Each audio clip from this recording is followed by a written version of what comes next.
It was New Year's Eve 2016. Sinelebrate ni Kat Kelsey at ng kanyang mga katrabahong cabin crew ang paparating na bagong taon sa outdoor pool sa Miami Marriott Dateland. Working as a cabin crew is stressful enough already, kaya kasabay ng selebrasyon, nagbonding na sila at nag-unwind. Vinideo nila Kat ang pool celebration nila, and they captured something that would make them leave the pool right away.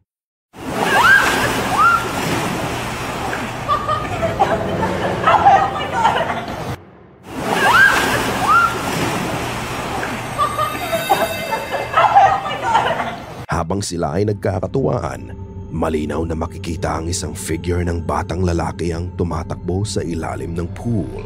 At pagdating sa dulo, bigla na lang nawala ang itim na figura ng bata. Ayon kay Kat, wala silang kasama sa pool ng mga oras na yon.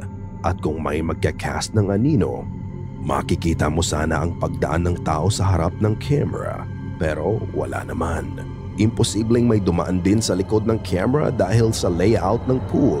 Sa likod ng camera, nakalagay ang mga bench at pader na may mga halaman. After the wall, it's a 5-story drop to the ground.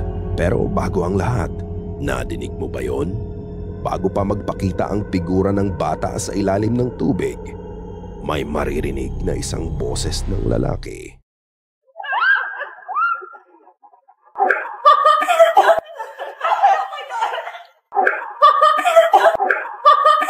Ang sabi nito, "Girl, I'm here." Sabi ni Kat na panood nila agad ang video matapos nilang i-record to. Sa takot, umalis na lang sila at hindi na muli pang bumalik sa pool. So ano sa tingin mo ang na-videohan nila? Ikaw na ang humusga.